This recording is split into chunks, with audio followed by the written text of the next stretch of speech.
listening to Hotel Bar Sessions, the podcast where three philosophers sit down at the end of a long conference day to chop it up at the hotel bar, which, as we all know, is where the real philosophy happens. Good evening and welcome back to Hotel Bar Sessions. This is Jen Kling and I'm joined this evening by my co-hosts Leigh Johnson and Bob Vallier. We're really excited tonight to be talking about anonymity. But before that, I think we're all going to need big drinks and some good music on the jukebox. So Leigh, what are you drinking and what are you listening to tonight? Well, D.C. has gotten hit by the snowstorm that apparently hit the whole rest of the country. And so I am freezing and I would like a hot toddy to drink. And my song choice today is going to be Lying Eyes by the Eagles.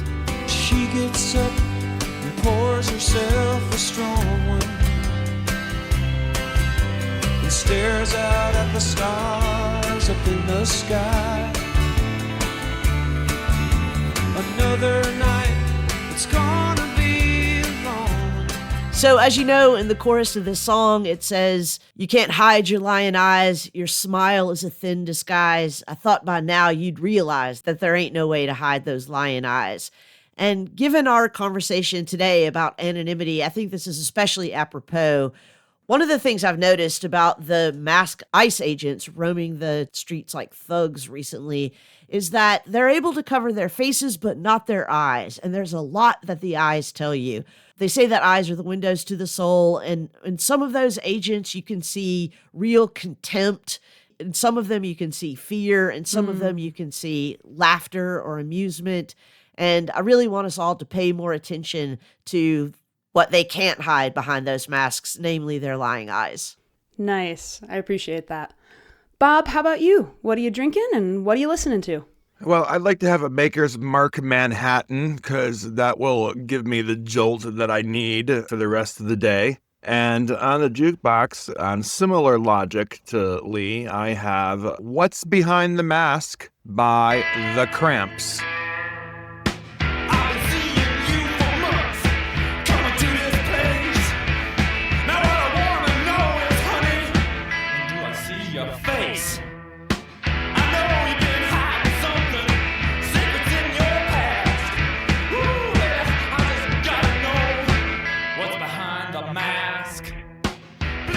It's a bit of a rude song, really. The narrative is that flirting with a girl who you can't figure out who she is exactly. I don't know who you are. I can't see your face. Why can't I see your face? I know you're hiding something, secrets in your past. Trying to get her to take off the mask. And then at the end of the song, this is the rude part, they say, "Come on, let me have a look in there." Eek! Well, curiosity killed the cat. Aww. It's so hilariously juvenile. Oh, man. You know, oftentimes you're wearing a mask, and maybe you should be. Jen, what about you? I'm just going to be a basic person this evening. I am going to have a glass of Merlot. I know, but that's what I want for tonight's conversation. My song is The Anarchist by Rush. The lenses inside of me, the painful world blind. The pools of poison, the scarlet mist that spill over into rage. The things I've always been denied, and then you promise at some. This song starts out asking the question, what do you lack? So I think following the theme, whenever folks go anonymous, I always wonder what they're lacking. And then it continues by saying, will there be world enough and time for me to sing that song? And what Rush is talking about is the willingness to be vulnerable, to get out there and put yourself as you are in the public space and sing your actual song as opposed to hiding behind anonymity, behind masks. That song struck me today. Yeah. So we've talked all about what we're going to talk about, but Leigh, this was your topic. Do you want to introduce us and set up the conversation? Yeah, so since the rise of the internet, anonymity has, somewhat paradoxically, become a structural feature of public life. Every day, millions of trolls and millions of well-meaning people log on and post things anonymously. Some of it is quotidian and inconsequential stuff. Too much of it is vile and threatening stuff, and a lot of it is amusing brain rot. But a growing portion of it is also malicious disinformation. Despite all of the well-placed worries about mass surveillance, we're living through an era where more and more of life is conducted through systems that really don't even need your face to act on you. Algorithms that profile you, platforms that amplify you, databases that remember you, and then on the other side, actors who can show up in your life, do something consequential, and then disappear behind a mask or a badge number that you can't read or a username that evaporates when they log off. We're recording this episode the day after ICU nurse Alex Preddy was executed in the streets of Minneapolis by masked ICE agents. 2 weeks ago, writer, poet, and mother Renee Good was also murdered by masked ICE agents. In the interim, ICE agents, once again wearing masks, detained a 5-year-old boy in order to lure his father out of his home and then ship them both off to out-of-state detention facilities. The Department of Homeland Security's justification for their agents being allowed to wreak terror in the streets of American cities, masked and unidentifiable, is that they are the ones under threat, an explanation that would be laughable if it weren't so dystopic and deadly. There's an old adage that says, character is what you do when nobody is watching. And philosophy has always been obsessed with this moral test case. What would you do if nobody could see you? Plato asked it in the Republic with the ring of Gyges. Kant asked it with the question of whether your reasons could survive public scrutiny. But now the stakes have shifted.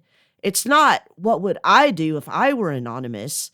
It's what happens when institutions or the state are anonymous towards us. Responsibility becomes hard to identify when Grok apologizes for posting images of undressed women instead of the AI's engineers, or better yet, the owner of X, Elon Musk. Boards of trustees and CEOs often find shelter in the anonymity of their universities and companies so that decision-making becomes even more opaque, so that the people with the most to lose have the fewest ways to contest what's happening.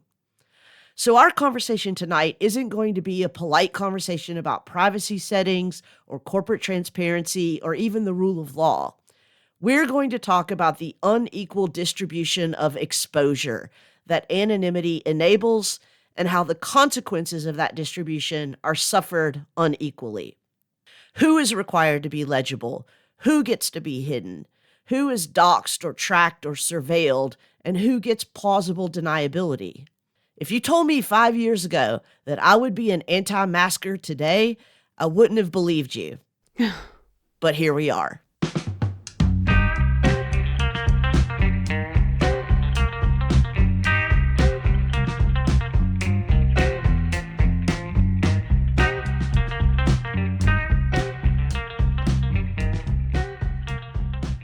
So I want to start off with one of those examples that probably everyone who's ever taken an intro to philosophy class is very familiar with, and that's the story of the ring of Gyges in Plato's Republic. For those of you who haven't read the Republic, the story is basically Shame on you, first of all, for not reading the Republic. Yeah, right.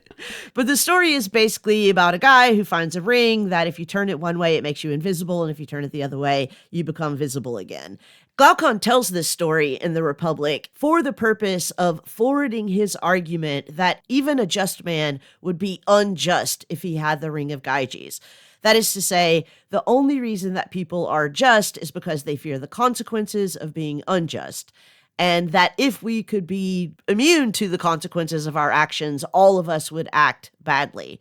Now, a lot of students tend to agree with Glaucon about this, and they tend to make somewhat thin arguments about so-called human nature, that we're all self-interested and we're all really evil at our core. That might be a little bit too much Calvinism for this conversation. But at any rate, the real question here is, what would you do if no one could see you? The separation of our actions from the consequences. And that, I think, is a form of the anonymity question. So I'm wondering, you guys, because I know you've taught this text before, How do your students react to the Ring of Gyges? Very similarly, they always come up with scenarios like, well, I'd just walk onto any airplane anywhere and go wherever I want. Nobody would notice me. Yeah. Or I'd sneak into a store and steal all my favorite clothes. Something ridiculous like that. Petty crime, trying to take advantage of the situation, really nothing terribly dastardly, Yeah. but still things that you would not be able to do if you were visible. I've actually had a different experience teaching this, and I think it's because I break it down in a slightly different way. I have them read the Ring of Gyges, and then I ask them, okay, if you had the ring, what would you do? And I don't ask them to share it publicly, I ask them to just write it down. And then I ask them, if somebody else had the ring, what do you think they would do? And what's interesting is that it actually diverges very sharply. So for many of my students, what they say they would do is steal money to solve world hunger, right? Or get rid of all the corrupt politicians and put upstanding people in their places. That's what they say they personally would do. But then when you say, what do you think other people would do? They basically describe a tyrant. They think everybody else will use the power badly, but they say they would use it for good. So I think there's actually a dichotomy here between how people think other people will act versus how they think they themselves will act if they had anonymity. Which goes back to a background feature of the story, which is that Gyges is a shepherd, which in ancient Greek society was supposed to be like an upstanding, just, good person. It's not only what does Gyges do once he's anonymous, it's who is he before he gets the ring. I think that matters. I think my students want to think they're good people. So they're like, no, I would use the ring for good. Everybody else is awful, but I'd be okay. I mean, not to be ticky-tack here, but I'm not sure there is that much of a difference, because if someone says, if I had the ring and was invisible, I would steal a bunch of money, whether they use that money for good or bad doesn't make any difference. The reason that they need the ring to steal the money is because there are consequences to stealing. They might think that they're good people and they would ultimately use the ring for good. But I think in general, the experience with students when you pose this hypothetical is that most students are going to say they'll do one of only a handful of things. They're either going to steal, they're going to eavesdrop, they're going to play pranks on people. There's a lot of, I would go nude. I mean, people are really interested in being nude with the ring, but no one ever says I would shovel the snow off my neighbor's sidewalk or I would mow my neighbor's lawn or whatever. And when I say, why wouldn't you do that? Why wouldn't you do good things if you were invisible? Students will say, because I don't need to be invisible to do good things. Mm-hmm. And I say, you don't need to be invisible to do bad things, right? You only need to be invisible to avoid the consequences. So I don't think that unless your students are saying, here's some morally good thing that I would do invisible, that it is really that different. So I think Glaucon's point is definitely that anonymity can incline you to do bad things. My point in raising what my students often say in response to the Ring of Gyges is that anonymity also does this further thing, which is that it gets you to think about the bad things you might do when you're anonymous as potentially good things. To say, well, I'm anonymous, let me rework it in my own brain so that it's actually a good thing. And I'm only not able to save the world because saving the world would involve stealing. So I wonder if anonymity has a further thing, which is that it gets you to twist your own understanding of your own action. I mean, it might, but the point, I think, in Glaucon's point, is that nobody desires anonymity to do good things. No, I agree with that. The reason that people are inclined to do bad things with anonymity is because they don't have to suffer the consequences of doing those bad things. They don't have to suffer the punishment. We want the rewards of doing good things, whether that's in esteem or actual rewards. And so we don't want to be anonymous when we do good things because we want it to be seen. We want it to be visible and legible and rewardable. So I think Glaucon is pointing out in many ways this deep fear that we have about what happens when publicity goes away. Thomas Hobbes echoes this. When folks are anonymous, when they can do things without being held accountable for their actions, the social glue that holds society together goes away and we get chaos. Now, Hobbes doesn't think publicity is the only thing holding us from chaos. You know, the famous author of Leviathan who thinks we need a strong monarch. But largely he thinks public accountability to each other is the social glue that's holding us together. And I think this is a deep echo of Glaucon's point from the Ring of Gyges. Yeah, and of course, Glaucon doesn't have the final word in the Republic. after Glaucon tells the story of the Ring of Gyges, Socrates is sort of left with this double challenge. First, he has to define what justice is. Everyone else has already given their inadequate definitions of justice. But then he also has to show that it's more profitable to be just than to be unjust, which is the other question on the table. And he's going to do that through a overly complicated analogy of the city and the soul to try to show us what the form of justice looks like. And ultimately, his point is going to be that the just soul is good, intrinsically good. It's not good for the sake of avoiding punishments or getting rewards. It's good in itself. And so even the just person would be just if they were given Gyges' ring. So Socrates takes a kind of long route to get to that answer to Glaucon. He sails east to get west in a way. But at any rate, we do get this objection to Glaucon's basic assumptions that anonymity always tends us towards the bad. This is a basic theme in a lot of Plato's dialogues. It's not sufficient merely to be seen to be something. You actually have to be that something. Yeah. And if you're unseen being something, then you're kind of even further removed from the path of the just soul. Right. There's then this interesting division between what you are and what you are seen to be. This is a division that Kant sometimes tries to heal when he talks about his sort of famous categorical imperative and his ethical maxim. And he says, look, you can't hold an ethical maxim if you can't hold it publicly. Yeah. Kant scholars don't come at me because I'm not saying it perfectly. Kant thinks publicity is a very important constraint on ethical maxims. And it is a question of accountability there, right? If we're going to maintain some sort of moral position that maybe has political consequences, then we have to be able to sign that position with our own name, right? We cannot hide behind a mask or pretend that we're somebody else. If we're going to be a just and fine member of a particular kind of society, whatever kind of society that is, if we're going to be a good citizen, then we have to do so under our own name and under our own face. Yeah, and I think that we're drawing a really important link between accountability or responsibility and publicity here because, you know, in the whole history of philosophy, often responsibility and freedom are tightly tied together, right? You can't be responsible without freedom, but you also can't be responsible without publicity, without other people to see it, without other people to hold you accountable.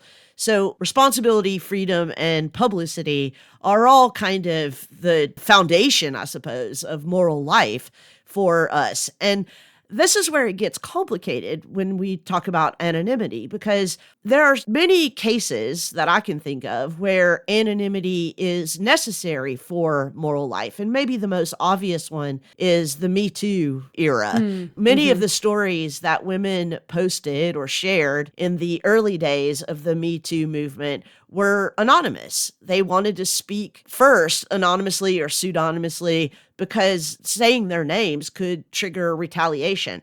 That's a different thing than punishment. I mean, it is a consequence of their action, speaking publicly and identifying themselves as telling these stories. But what they were worried about was retaliation for telling those stories publicly and not punishment for what they were saying. Although, of course, retaliation is a punishment.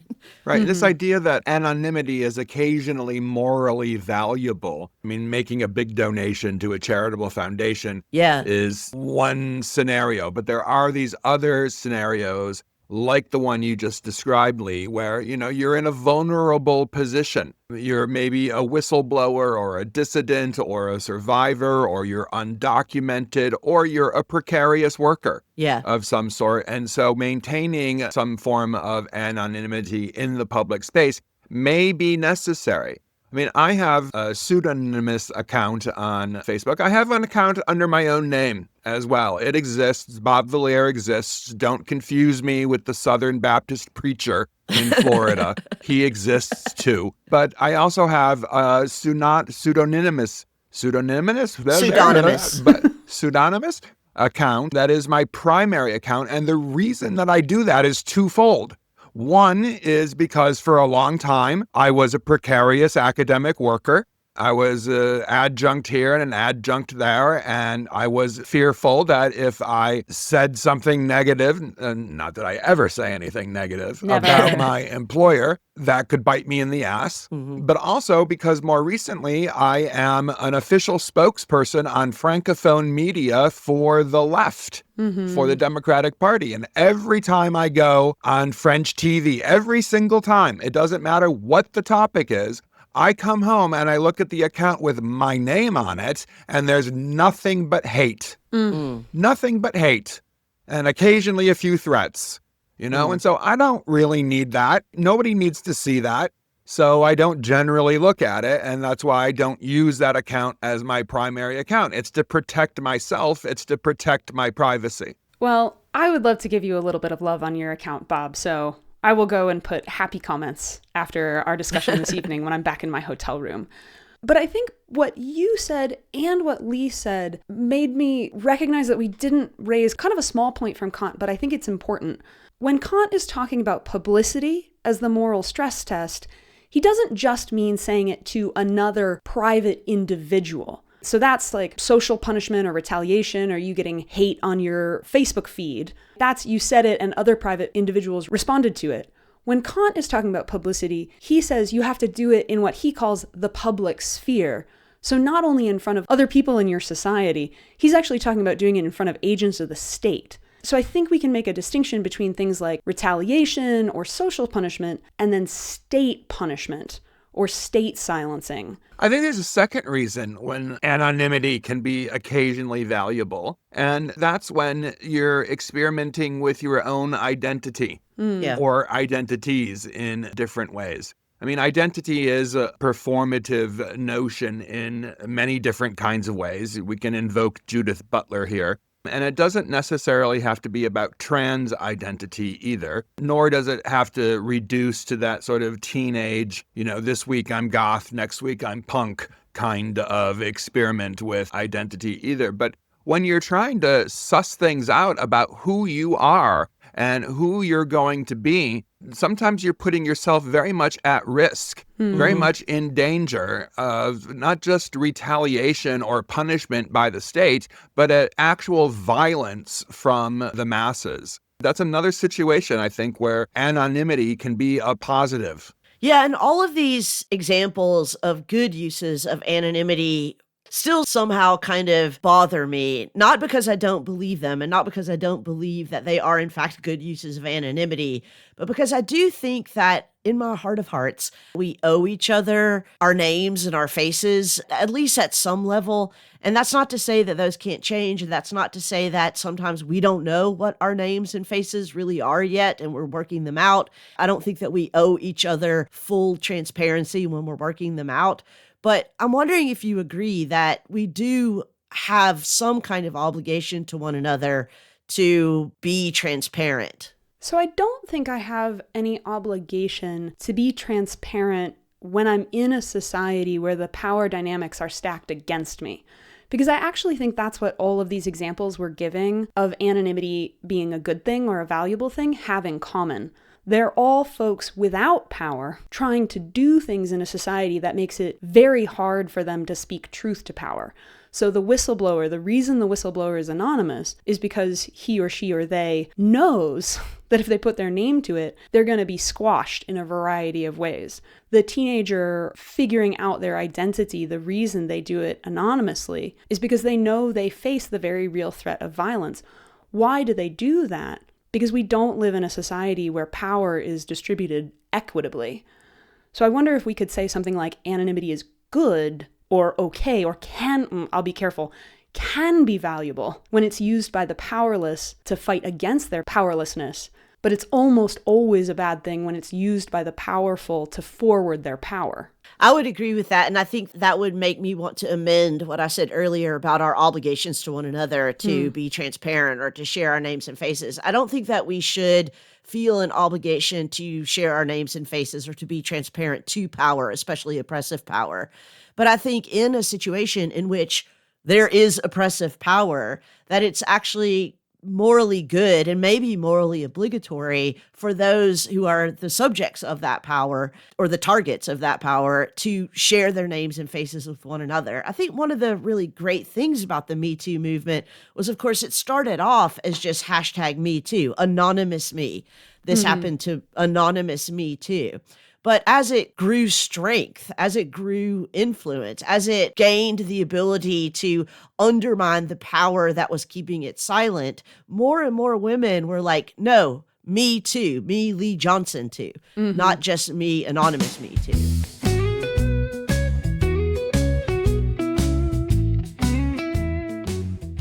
Hey friends, Jen Kling here. If you like what we do at Hotel Bar Sessions and want to support the show, we'd love to have you join us over on Patreon. Your support helps us keep our conversations going, literally. It covers the behind-the-scenes costs of producing the podcast and lets us carve out the time and space from our days to keep talking about the big ideas that matter. So if you're able, head over to our Patreon at patreon.com/hotelbarsessions. Sign up at any level and become part of the Hotel Bar Sessions community. If you'd prefer to make a one-time donation, or several one-time donations to our podcast, you can also do that through Venmo, Cash App, or PayPal via our website, hotelbarpodcast.com/support us. We appreciate every bit of support, and we're genuinely grateful that you're at the bar with us. Here's to more great conversations.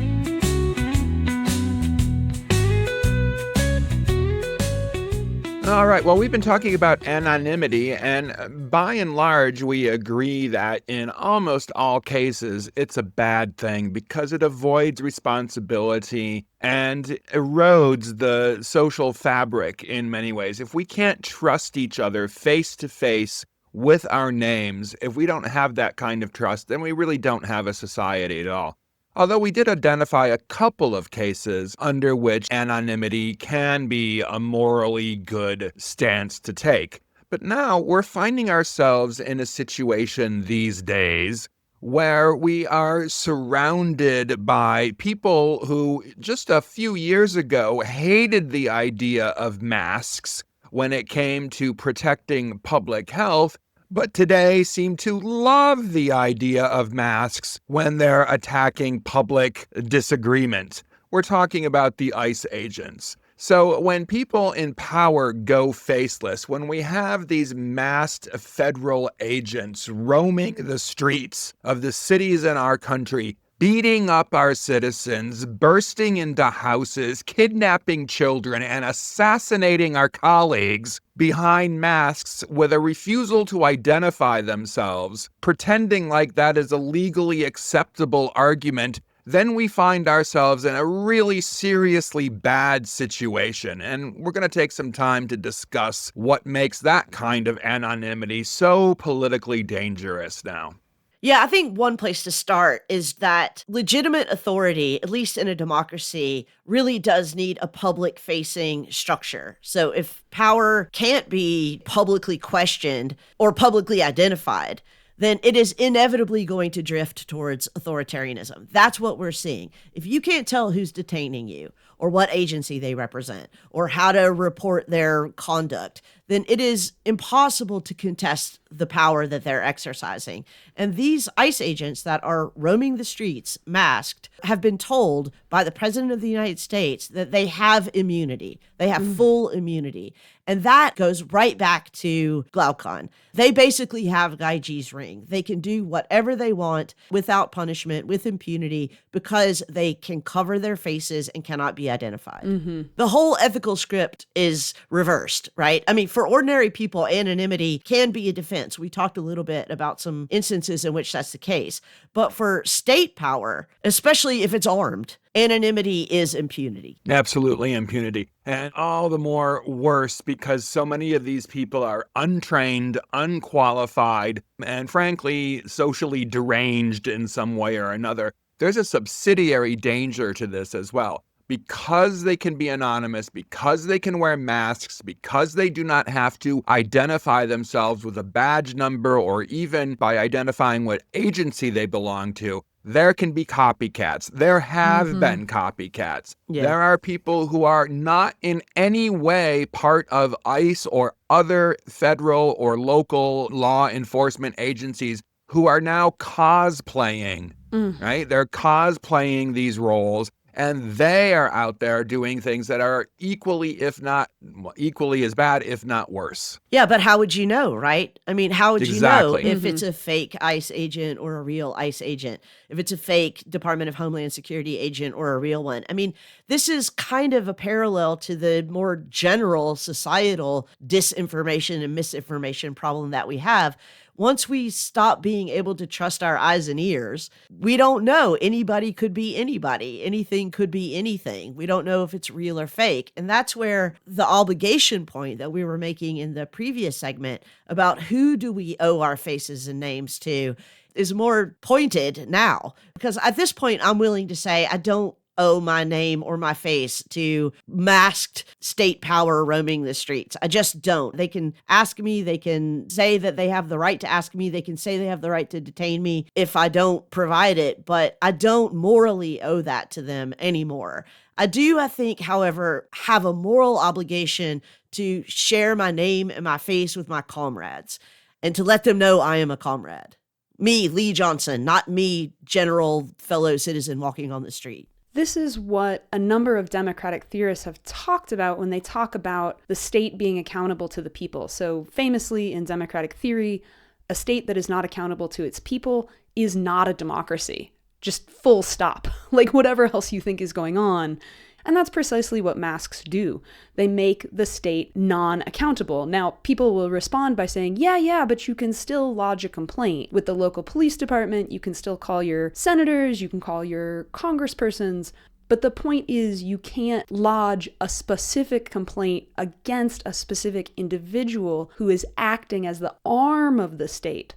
So with these masks, it's not only a moral one-on-one, it's also making the state as a whole anonymous. And that just turns it from a democracy into something else. Dare I say, some kind of tyranny. It's even worse than that. It's that point that you made about being able to hold somebody accountable. We can't hold anybody accountable because we don't know who they are. Yeah. You know, this guy who assassinated Renee Good, we know his name. I refuse to say it, but he's disappeared. We don't know where he is, right? He's been taken into protective custody or whatever. He's being protected by the Department of Homeland Security. So is his wife. We can't get to him. We can't charge him with anything. How many agents assassinated Mr. Preti the other day? There were 10 shots, 12 shots. We know for sure there were 6 bullet holes in that guy's body at close range, but we don't know who any of the officers are. We don't know any of their names. We've not been provided with any information on that. We don't know who to hold accountable. And that Kristi Noem gets on television and says, oh, we shouldn't say their name. We have to protect them because there might be retribution. I love you, Bob. You're my Okay, I'm going to step in here while we cool Bob down Sorry. for just a second. But no, I understand. No. I mean, this is enraging. It's vile. It's disgusting. It's deplorable. Yes, the anger is justified, and I wish more people were more angry. But just to pick up on the flip side of the point that Bob was just making about the anonymity of these deadly, murderous agents, I want us to also think about the fact that the victims have been not only named, which, I think is a good thing for all of us, although it really should be the decision of the families and parents and friends of those victims, whether or not those names become public, but they have been further de-anonymized in absolutely unjustifiable ways. So in the incident of Renee Good, the Minnesota Attorney General's office opened a case, an investigative case on this officer and on this incident, and they were instructed by the federal government to cease that case so that the federal government could open a case on Renee Good. So the idea here is that not only is Renee Good not anonymous, we know her name, but now they were going to dig into her life and try to make public whatever they could find that makes her look like a domestic terrorist or makes her look like somebody who deserved it, basically. That is absolutely unjustifiable, morally unjustifiable, I think. I mean, why is it that we have to know every terrible thing that Renee Good did in her life? And I don't actually think that she did any more terrible things than you or I or any other normal average citizen, and definitely did not murder someone in cold blood in the streets. So this exposure is also a weapon of power of the state, which is at the same time maintaining its own anonymity. Mm-hmm. The only domestic terrorist running around right now is Donald Trump and his team of goons. Those are the domestic terrorists.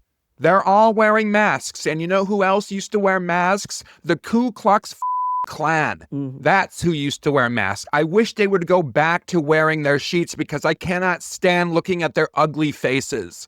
So just FYI, this is a not safe for work episode. So you might want to put your earbuds in now because it's not going to Listen, get any I'm better. pissed off about it, as you can tell. And I had to be on the French news the other night, and I had to do everything I could to restrain myself. I was talking like this through gritted teeth. Yeah. It was impossible.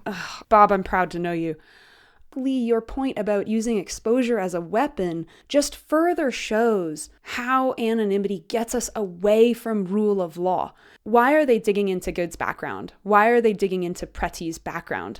Because they're trying to find something that will make it look, and I quote, justifiable to the public, or more specifically, their public, because there's no longer even a pretense of talking to everybody who lives in the country now. They're only talking to their base. Mm-hmm. This is precisely the opposite of rule of law, which again is supposed to be a fundamental feature of a democracy, people. It doesn't actually matter what you've done. It is not thereby justifiable to shoot you on sight.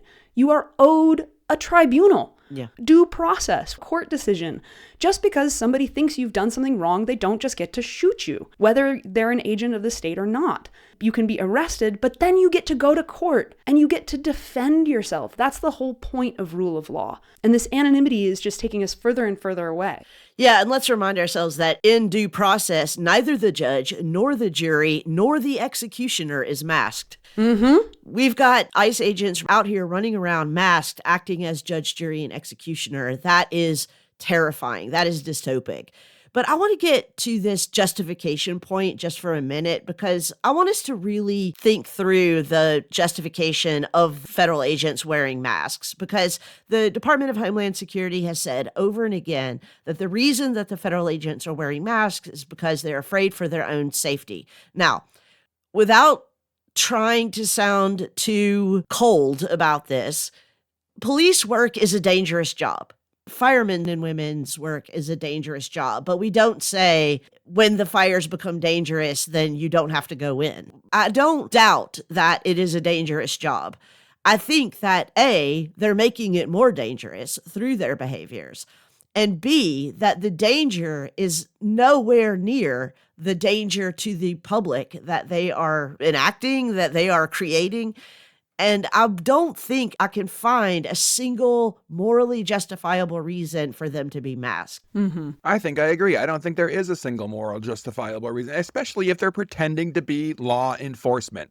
They're pretending to represent the power of the state, right? And if they're doing it anonymously, if they're doing it behind masks, then they're not doing what they're supposed to be doing, full stop. Well, and I think we can also point out that, again, this argument for the justification, quote, end quote, is another Orwellian reversal because, of course, Marjorie Taylor Greene has been inflammatory forever. But she didn't need to hire bodyguards until she went against Trump. And then all of a sudden the right was angry at her. And then all of a sudden she needed to hire bodyguards. So when the DOJ says something like, well, our poor ICE agents needs to be masked because of the threats from the left. No, that's not where the threat in the country comes from. Those are not the folks who are threatening political violence in the streets. I'll tell you who's threatening political violence in the streets and in fact enacting it. It's the folks on the right. It's not only a ridiculous justification, it also just gets the facts wrong on the ground about where the threats are coming from. And let's talk about what threats are real threats, too. Standing closer than 10 feet to you is not a threat. No. Calling you an asshole, telling you to get out of my city is not a threat. Blowing a whistle is not a threat. Holding a phone up is not a threat. Absolutely not a threat. Aiding my fellow citizens, marching peacefully, exercising my right to free speech and assembly, none of those by themselves are threats. And they're certainly not threats to someone's life or safety. But what they are is a threat of accountability. Holding up a camera, marching in the street, writing your representatives, those are all claims that we are going to hold you accountable. And that is what a tyrannical regime cannot stand. Democracy loves the light. That's right. And I'm reminded, since I am here in Paris, that after the liberation in 44, there was kind of like not exactly the right metaphor, but a bit of a reign of terror. All of the collaborators were known. None of them wore masks during the occupation of Paris. They were all proudly collaborators. Right? Mm-hmm. And so after the liberation, those collaborators all got rounded up. They had their heads shaved. They were paraded around in public. They were publicly humiliated. They were barred from public office. They were barred from all sorts of things. They faced judicial consequences and sometimes execution. These guys today are afraid of accountability, not in the short term, but in the long term, because there are more of us than there are of them, and we are going to prevail. And when we do, there will be a reckoning.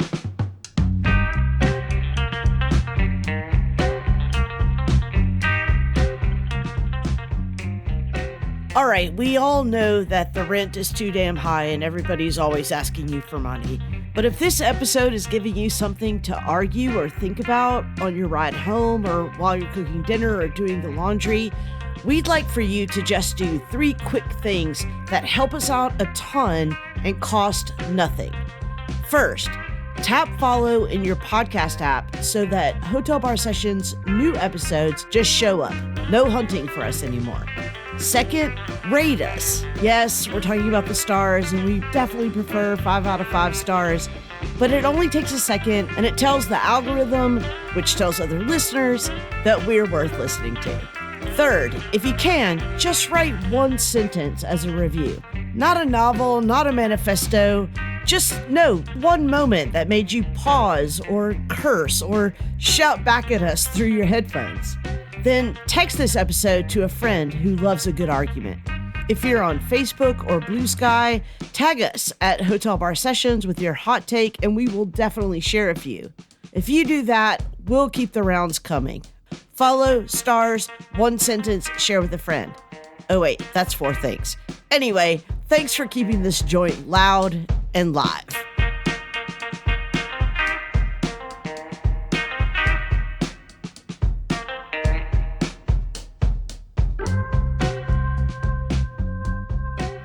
So I want to turn the conversation to another area where anonymity is rife.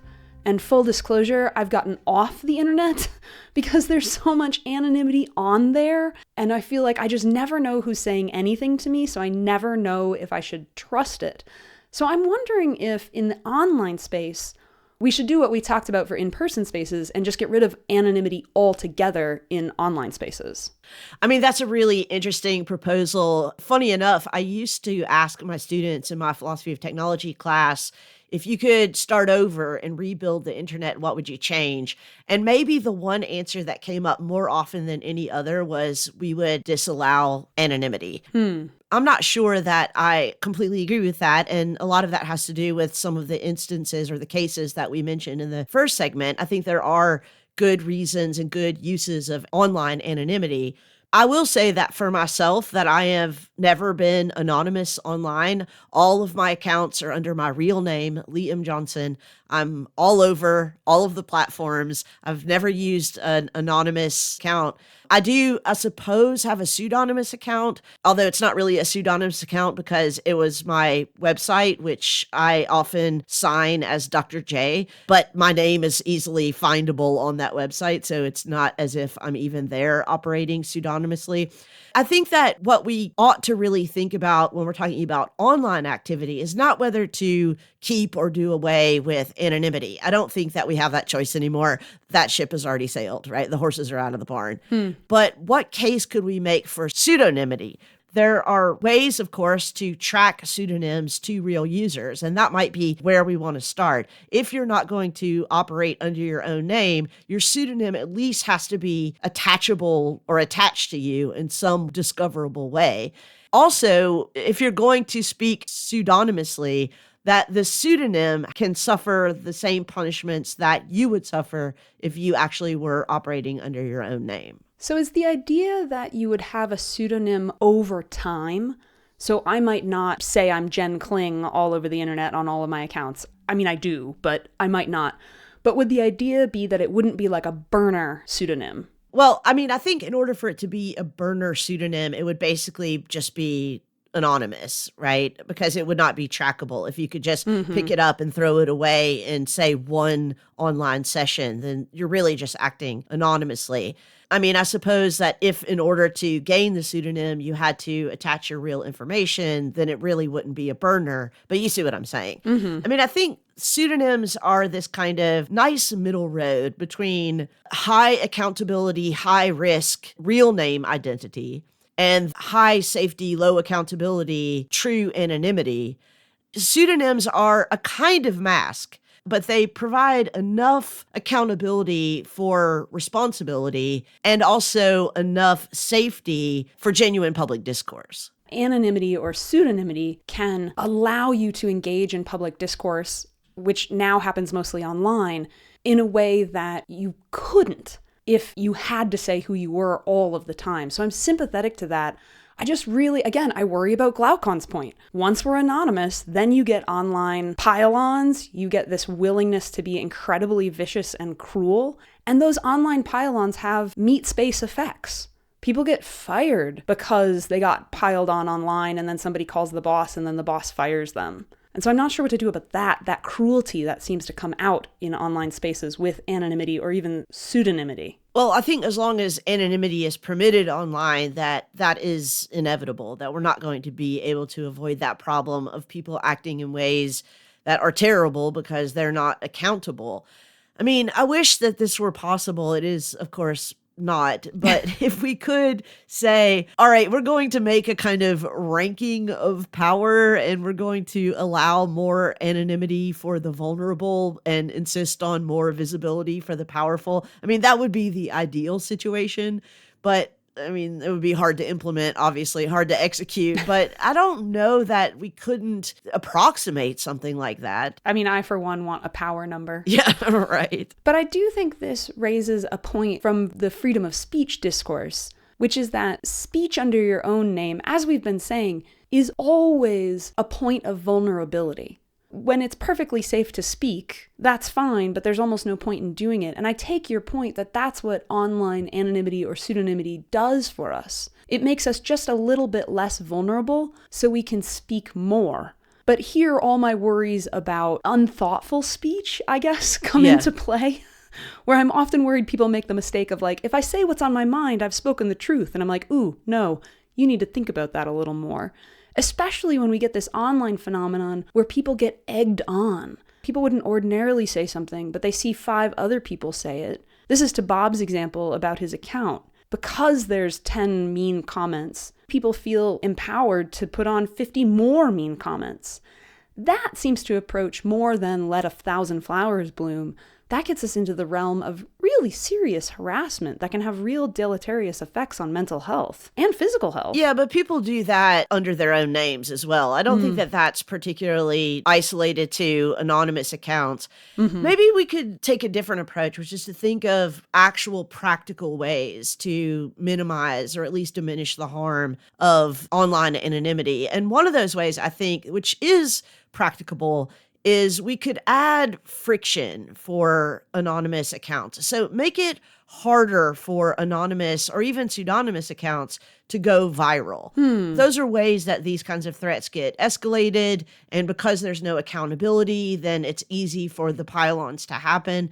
But if it were possible that you had to opt in to anonymous or pseudonymous comments, for example, on your feeds, And major platforms like Insta and X, if they had built in, like I said, friction mechanisms that made it harder for pseudonymous or anonymous material to go viral, I think that would be at least one really positive step towards what we're aiming for here. Yeah, but there are rules, especially here in Europe, called the GDPR, which is the General Directive on Privacy, where, if you want to have a fake name, you can have a fake name. If you want to erase yourself from the internet, you can erase yourself from the internet, and you're protected in that. So Meta and all those other companies can't do much to circumvent the kinds of protections that the GDPR give to European citizens, at least, because it's such a huge block of people. It's more or less in force all over the world. But I take it that Leigh's point was slightly different. It wasn't to strip away anonymity or pseudonymity. It was to say, can we put mechanical controls in place to say, if you are an anonymous account or under a pseudonym, we will block your content from going viral as quickly. Yeah, but the GDPR makes it so that you cannot tell if it's a pseudonymous account, right? Oh, okay. Thank you. I mean, I think that the GDPR needs to be seriously revisited. I think that it was a very good thing when it first came out and it was addressing the problems of 5 or 10 years ago. But I think now it's a bit outdated. The GDPR is built on the presumption that privacy is, first of all, valuable, and second of all, protectable. And I'm not sure that either of those things are as true as the GDPR assumes. No, I mean, that is I am absolutely one of the true, yeah. people that kind of believes that privacy is gone. I mean, we're never going to get it back. That to pine for it is to waste the love that you could be spending on someone else. But I also think that it's not really enforceable anymore. Even the things that the GDPR promises aren't enforceable in the way that the GDPR promises they are. Yeah, true. One thing that we're talking about here, maybe I want to extend beyond this a little bit. We're all talking about like our personal Facebook accounts, individual social media accounts, and anonymity in that regard. But there's another danger as well. It is now, thanks to AI, extremely easy to generate a whole host of fake accounts, not just on Facebook, but accounts that have what look to be like real phone numbers, what look to be like real people, real names, etc. For example, you might see this on Facebook occasionally. Join an investment group, learn how to invest, right? And it's a WhatsApp group. You go into this group. I've done this a couple of times as an experiment. Never have invested any money because I could see what was going on. But, you get in there and there's like 80, 90, 100 people in there. They all have names. They all have phone numbers. They're all chatting in the WhatsApp group. But if you start to prick the surface a little bit, if you try to call one of those phone numbers, it doesn't exist. If you try to contact one of those people, not on WhatsApp, but on regular text, it doesn't exist. So anonymity is also making possible large-scale organized scams. Yeah, absolutely. And that's the link between anonymity and the misinformation, disinformation that we were talking about earlier, to say that anonymity is never isolated. It always has connections and knockoff effects that make it really dangerous, right? Not only in terms of state power, but also just in terms of health and well-being. I don't know if there's a way to decouple those things to create the space that we want, where people can be anonymous because it decreases their vulnerability in the online space, without also having these bad knockoff effects, especially in the age of AI that you just described, Bob. Well, since we're talking about the age of AI, I mean, I think another thing that we have to really consider is that pseudonyms take many forms, right? So pseudonyms can be, this is the name that I adopted for this particular Facebook account or this particular Finsta account or whatever. And that's one kind of pseudonym. But, corporation names, university names are also used as pseudonyms for individual actors and individual decision makers, or groups of actors and groups of decision makers. And they're often used to hide behind, Wells Fargo or Harvard University or whatever, McDonald's, to evade accountability, to evade responsibility. Now, one of the things that has become more complicated, and I think the Grok example is a really good example of this, is that sometimes the corporation name or the university name or whatever is used because there weren't actually human decision makers. There was an algorithm that was executed, or there was, a program or something that no single group, no identifiable group of people was connected to in a way that would correspond with something like responsibility or accountability. So for those of you who don't know, Grok, the AI that runs on X, or what used to be Twitter, users were telling Grok to take a picture of a person, fully clothed person, and undress them. And Grok was producing these images and posting them online.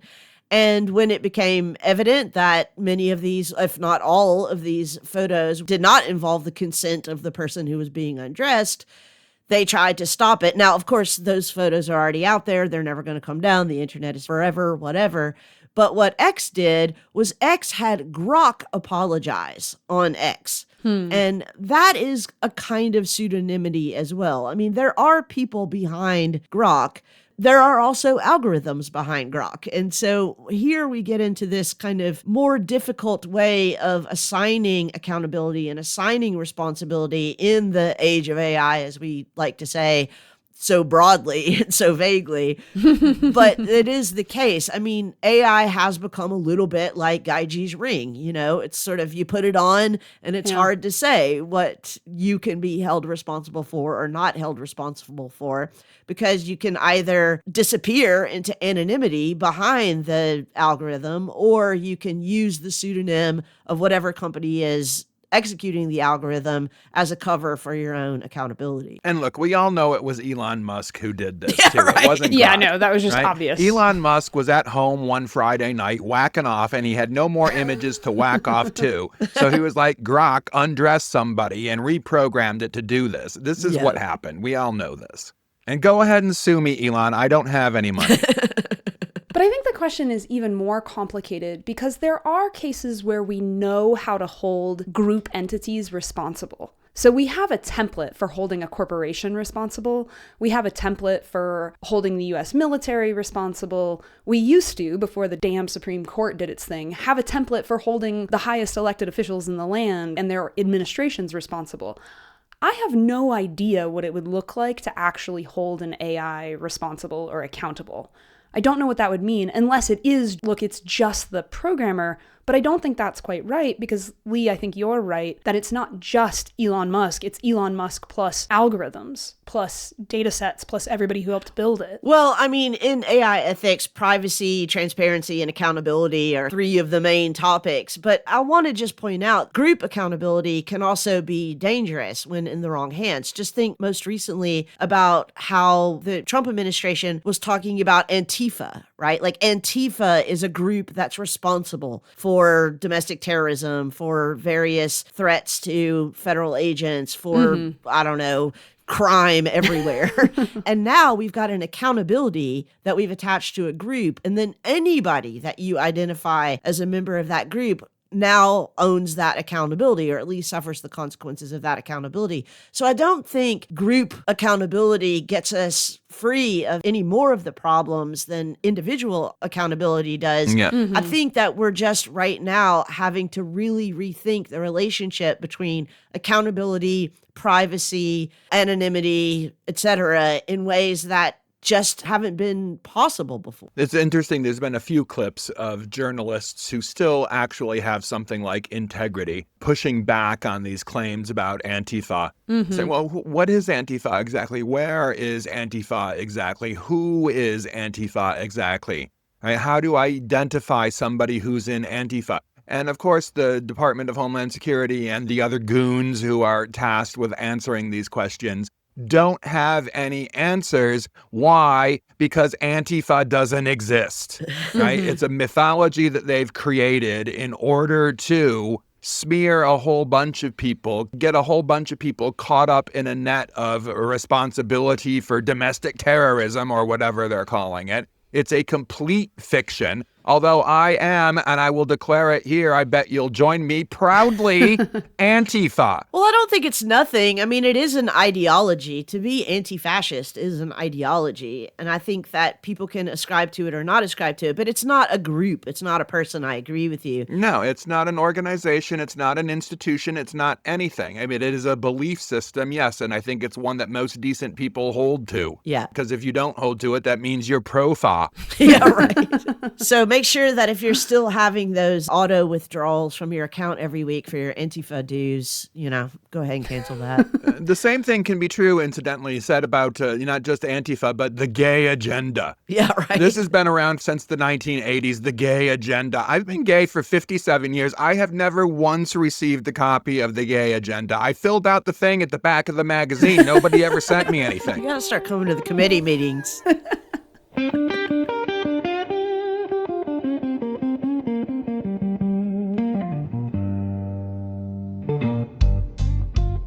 Hey there, dear listeners. Everybody agrees that the best time of the conference is after the conference is over and we're all hanging out in the bar having discussions. It's our social hour. And speaking of being social, you should be following us on social media. You can find us on Blue Sky, YouTube, and Facebook. And in all three of those places, we're at Hotel Bar Sessions. So please follow us on social media and keep the social hour going.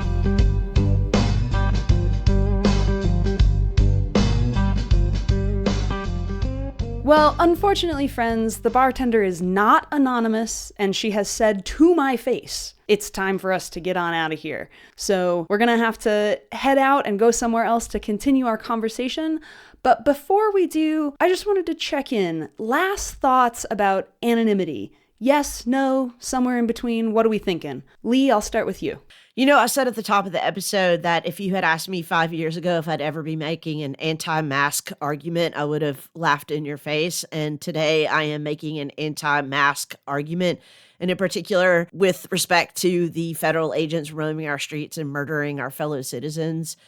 I just want to encourage everyone out there who objects, as you rightfully should and loudly should, to masked federal agents, that you can do that and still care about privacy. You can do that and still care about, for example, public safety. So wearing masks in flu season, or when COVID spikes again, or when anything else spikes again, measles, unfortunately. We are capable of nuance. We are capable of complex positions. But the objection to masks by federal agents is neither nuanced nor complex. It is a quite simple position. There is no way that government can be accountable if it is sending masked agents, unidentifiable masked agents, into the streets to exercise power over us with absolute impunity, period. Cosign. Bob, I'm going to go to you. Any last thoughts? Yeah, I'm going to just underscore that, yes, largely anonymity, particularly for people in power, is unacceptable. But I do want to advocate that, there are situations where anonymity for the powerless, people who are survivors, people who are whistleblowers, etc., is an extremely valuable thing. And we actually have regulations that govern that. The Whistleblower Act, for example, governs the use of anonymity for whistleblowers. So there are some occasions, particularly when people are in a position of powerlessness, where anonymity is okay. What about you, Jen? I'm interested in the fact that in a horror film, the monster is always scariest when you can't see its face. Doo-doo. Exactly. Doo-doo. I'm interested in this. But I'm interested in this link between anonymity and terror. And I would like to talk more about that, because I think part of what's going on with these masked supposed agents, because we don't even know, is that they are deliberately being terrifying, because that's terrifying. When you can't see the face of what's attacking you, it induces terror on purpose. And I don't think any state should be terrorizing its own citizens. Well, unfortunately, that's where we are. And that's probably why I need another shot right now. Indeed. Let's head out to the dive bar and get some more drinks, friends. We're going to need them. That's right. I'll see y'all there. Good night, everybody. All right. Good night, everyone. Toodaloo.